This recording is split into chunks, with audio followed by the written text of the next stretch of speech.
Hey Chaos Crew, how's it going? It's Tuesday morning and I'm just getting started. It's a little bit brisk outside, it's not cold, I'm still wearing shorts. Got my little flannel on here, looking like a woodsman, and I'm just getting a couple orders at Sold packed up. You guys saw last night I sold this portafilter for $25 plus priority shipping. This sold, again, second time was a return. It's selling for $12.50, and guys, check this out.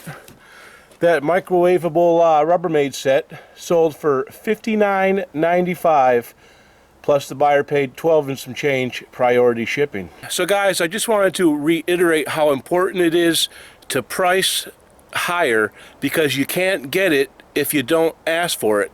Socially Awkward Seller taught me that, and I've lived by it ever since. Guys, you can always go in there and price things down a little bit. You might have something that's really good. That item right there, I had no idea. Only one had sold for $44. But what I was thinking was, it's the only one up there. And sometimes when things are the only one up there, that means you control the market, so you can pretty much ask what you want within reason. I don't think I could have gotten $450 for that thing. But $59.95 during the holiday season, people are looking for cooking stuff. Good vintage cooking stuff, ask it. You guys don't need to be the lowest priced eBay sellers. You can ask good money for your stuff. That's one of the things that's hurting eBay, is everybody's always trying to race each other to the bottom. Stop doing it, guys. Don't work for free. This isn't China. This is America. You ought to be able to make some money. All right, guys, I'm not going to rant. I'm going to go pack this stuff up, and I'll be back in a bit. Hey, guys, just got to the photo table. I've got the handy cam over there charging. The battery was nearly dead, so I'm going to have to use this phone for a little bit. I know this isn't the greatest phone. It only costs like $100. ZTE Blade A7 from Visible Wireless. This is the video that you can expect. I believe this is actually one of the Visible Wireless's signature phones. It's not a bad phone. It works fine. Actually, I don't even think the video is all that bad, but the problem is the mic. I have been looking into microphone options, so at some point I might be hooked up with a microphone. I'm still kind of new to all this, guys. This is a lot of technology for me. So I just got all that stuff packed up. Everything's ready to go. Richard should be here in a couple of hours. Guys, I doubt seriously that I'll be going thrifting today. I've got some things that I'd like to list today. All right, guys, so we got this Cocomotion plugged in, and let's find out what happens. I think the first thing we got to do, pull the old cover off. We're going to pour the water in.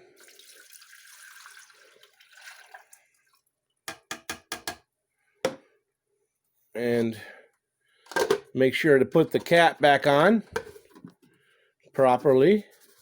There you go. Okay, good and locked in there. And hit the old on button.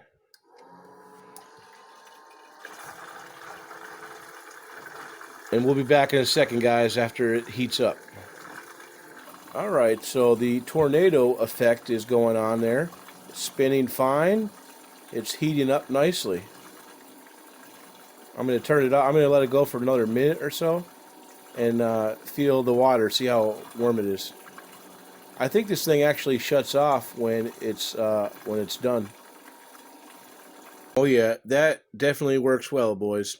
This thing has an auto shut off on it, so when the temperature gets to a certain temperature, it just turns off.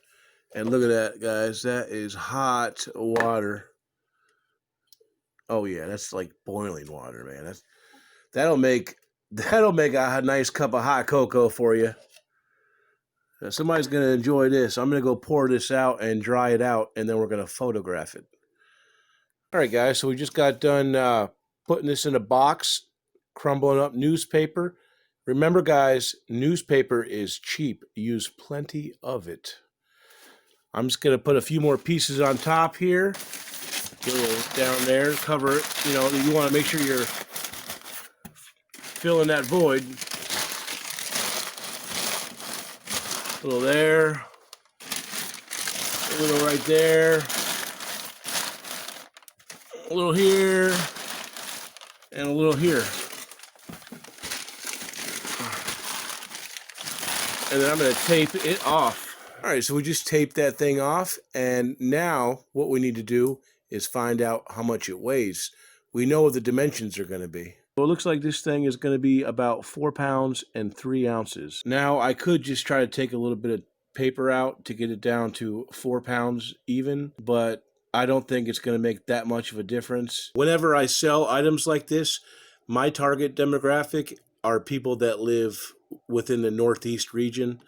That's who I'm specifically looking to sell to because they're closer. I want the shipping to be cheaper for them. If something goes wrong, I don't want to have to worry about having to have something shipped back from California. So I want people from like New York, Pennsylvania to buy these things. If somebody lives in California at a 5 pound rate, it's probably going to be pretty high on the shipping. Hey, I forgot to mention that what we're going to do is, for the sake of the custom SKU that we're going to use, we're going to put on here, and you can put whatever you want to. Me personally, I'm going to put shelf, because it's going to be on the shelf. I'm going to have this box on the shelf, and I want to have something where I'm reminded of what the item is. So in this instance, we're going to put shelf, and it's a cocoa maker, so I'm going to put COCO, just like that. So when we go over to list that item, you'll understand why we put shelf COCO on the box. All right, guys, so you can see this is the item that sold, the Cocomotion machine, on the 20th. And all I'm going to do is, since I already know what this is, I've already sold it, I'm just going to go over here, hit relist. I recommend using this feature here called Custom Label or called Custom SKU. And what you do is you just put your information in that Custom SKU field. I'm calling it Shelf COCO, so I put Shelf COCO here in the field. Okay, now these photographs are for the last item that sold. I want to make sure I'm using the photographs that I just took because they're for the one that I'm selling. So I'm going to delete all of these. Just come up here, hit the delete all button. Yes, and I'm going to enter the new photos. All right, guys. So all of the new photos are being uploaded. And if you guys didn't know, I live out in rural New Hampshire, and all we have currently is DSL. So it does take quite a while to upload the photographs. However, we are getting fast fiber anytime now. I think it was last week I uploaded some video of the guys digging the fiber. So I'm going to be very excited about that, guys. So what I'm going to do is I'm just going to go through here and arrange the photo, and what I'm going to do is just make sure the photos are looking good. Okay, I want to use this photo here. This is the main photo. Okay, and it looks pretty good. Really what I should have done was taken it outside and filmed it on that wood planter. It would have looked even better, but I'm a bit stretched for time today, guys. What I might do is just hit the crop button here and just crop it out a little bit. That way you just have more of the item and less of the background. So that looks pretty good. And then hit the save button. What I'd like to do is take this photo right here that shows the steam inside. It's going to drag it to the bottom there. That way it's the last photo that the buyer will see. And that's just how I do it. You guys can do it any way you like to. I mean, it's just personal preference. Guys, I like to use all 12 photos. eBay gives you 12 photos to use, and I like to use all of them. And I have a very low return rate because of that. I like to take good photos. I like to be very descriptive. I want to make sure if there's any problems, the buyer knows about it. So there we go, guys. Everything looks good. It even has the old description, and that description looks good. I was selling this for $24.95, but since we're in such a good time of the year for these, I'm going to mark this thing up to $29.95, I believe. And we're not going to do free shipping. For sure, not going to do free shipping. Got domestic on, domestic returns, that's on. 30-day returns. Buyer pays return shipping if they want to do that. Okay, we got priority mail. We got 1 business day. I like to use priority mail because it just makes sense. It's got $100 of insurance.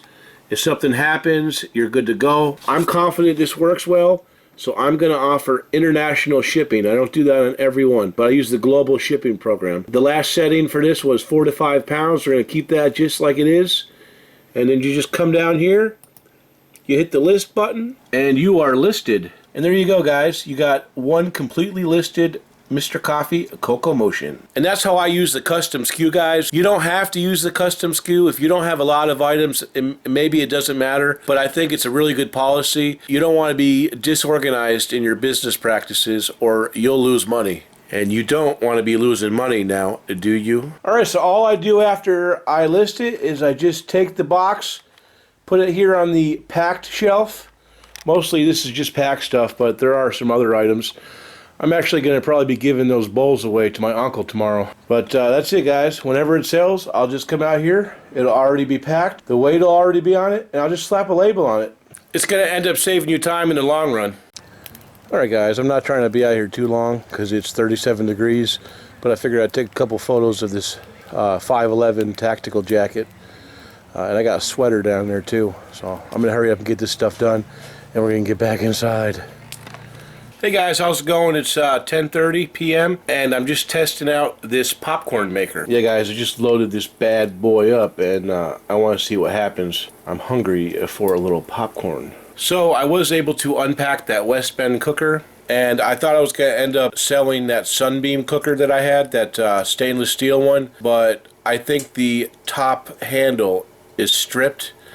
And guys, I didn't want to deal with it. I paid 10 bucks for the damn thing, and that was too much to pay for that anyway. I shouldn't have paid more than about $3 for it. I was in New York and I wanted to get something at the Goodwill, and I kind of just bought it. But guys, I would recommend never buying oh, we've got popcorn, boys. But I would suggest never buying stuff unless you can get it for the right price, especially stuff that doesn't sell for very much. That thing only sells for like 30 bucks. I don't want to deal with it, so I've thrown it away. And I misplaced the power cable. I had it out, but I don't know what happened to it. So when I find the power cable, I'll just sell the power cable. I know it works because I tested it. Let's check this out. We're in business. Now, what you're supposed to do is shake it all about. You got to do the hokey pokey and shake it all about. Oh, goodness gracious.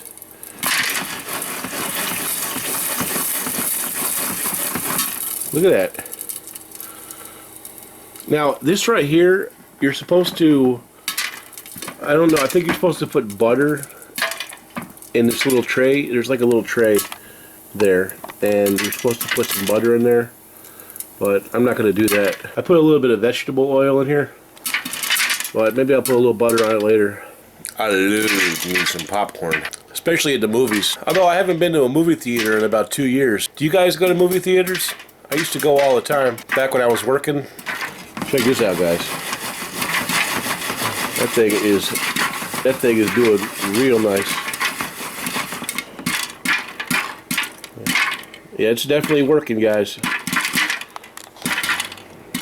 Alright guys, so I just took a little bit of that Morton salt and some butter. I melted the butter on the bottom, and then I shook it all about. And I'll tell you what, guys, this popcorn is delicious. So I think I'm going to have a little bit of this popcorn, watch a few minutes of YouTube, and then I'll get back to you. Hey, what's happening, guys? Just got done with that popcorn, and it was delicious. I'm getting ready to wrap it up for the night. I was going to try to push a little bit harder, but we are going out of town tomorrow, and I want to try to get some sleep before we go. I was going to talk to you guys about these records that I need to get moving on. There's quite a lot of them. Those are Richard's records, and there's another big box right there full. I'm not sure how these are going to do, guys. I think that top one right there is a $10 record. I think there's probably a lot of like $10 bills in here. I don't think it'll take long to list them all. It's just something I'm not used to doing, so there's a little bit of a learning curve. But I did sell that Cheech and Chong record, and it was all good. So I'm definitely ready to get going with those for sure. I also sold a few items this evening that I'd like to show you guys. First item we sold was this Fossil makeup bag, and this came in one of those Savers health and beauty bags, and there were several different items in there. It's vintage. It sold for $17.95. And then I took a best offer on this Majorette limousine car. Took an offer of $5 plus $4.95 shipping. And then I sold that second Cutco boning knife. Sold this for $29.95 plus $4.95 shipping. Guys, you have to admit that was a fantastic purchase on those Cutco knives. I'll be looking for some more. And then the last item that sold this evening was a part to that Regal La Machine 1. It's a stem holder with 2 blades, and that sold for $24.95 with free shipping. And all of those items are going to go first class because they don't weigh very much, and they'll be fairly easy to pack, unlike that popcorn machine. I do like that popcorn machine. Honestly, guys, I think I'll be lucky if I can get 30 bucks for that thing. I'm just such a sucker when it comes to these vintage housewares. I love vintage kitchenware stuff. If it looks cool and I can get it cheap, I'll usually buy it, but they are a biznatch to ship. I'm still a little bit pissed off about throwing that Sunbeam cooker away. I mean, it works great and everything, but with the handle all stripped out and everything, it would take forever to try to sell that. The problem is with those types of items, they're heavy, so the shipping is very expensive. In order to really sell it, it has to be in pristine condition. Originally, when I was looking at the item at the Goodwill, it seemed to be fine, and the only reason I discovered that it was stripped was because when I tried to tighten it, it wouldn't tighten properly. So I'm just gonna chalk it up as 10 bucks down the toilet and a lesson learned. Anyway, Chaos Crew, I think I'm gonna call it a night. I'm gonna go watch a little more YouTube, pack these orders, and get up early. Maybe I can get about 10 records listed before I leave. You guys have a wonderful night. Please remember to like, comment, and subscribe if you're not already. Take care, guys.